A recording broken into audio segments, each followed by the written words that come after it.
வாக்களிக்க வேண்டும். அந்த பட்டனை தட்டுறதுக்கு, பட்டனை அமுக்கிறதுக்கு, ஒரு சின்ன அமுக்கிறதுக்கு மணிக்கணக்காக ஆகாது, நாள் கணக்காக ஆகாது, ஒரே ஒரு நொடி தான். அந்த ஒரு நொடி நேரம் என்பது மிகுந்த முக்கியமான நேரம். விபத்துகளை பார்த்தீங்கன்னா ஒரு நொடியில் தான் விபத்துகள் நடக்கும். அந்த விபத்துகள் எத்தகைய விபரீதங்களை ஏற்படுத்தும் என்பது நம் எல்லோருக்கும் தெரியும்.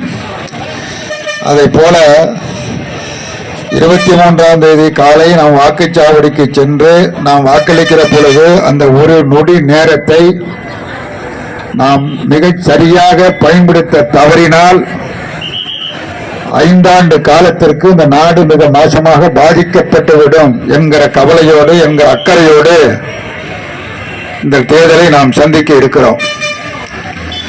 யார் சட்டமன்ற உறுப்பினர், யார் நாடாளுமன்ற உறுப்பினர், ஒரு கட்சிக்கு எத்தனை தொகுதிகள் என்பதல்ல இந்த தேர்தலில் பிரச்சனை. இந்த தேர்தலில் இருக்கிற பிரச்சனை என்பது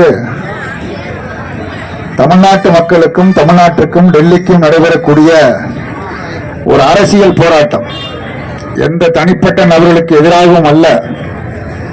திராவிட முன்னேற்ற கழகத்திற்கும், அண்ணா திராவிட முன்னேற்ற கழகத்திற்கும் போட்டி அல்ல. இங்கே போட்டியிடக்கூடிய நமது வெற்றி வேட்பாளர் அண்ணன் ரகுபதி அவர்களுக்கும், எதிர்த்து நிற்கிற இன்னொரு வேட்பாளருக்கும் போட்டி அல்ல. மாறாக தமிழ்நாட்டு மக்களுக்கு எதிராக டெல்லி போராடி கொண்டிருக்கிறது. டெல்லி வஞ்சிக்கிறது, பல்கி இருக்கிறது. அந்த டெல்லிக்கு எதிரான போராட்டத்தை தான் இந்த தேர்தலில் நாம் யுத்தமாக, அரசியல் போராட்டமாக நடத்தி கொண்டிருக்கிறோம்.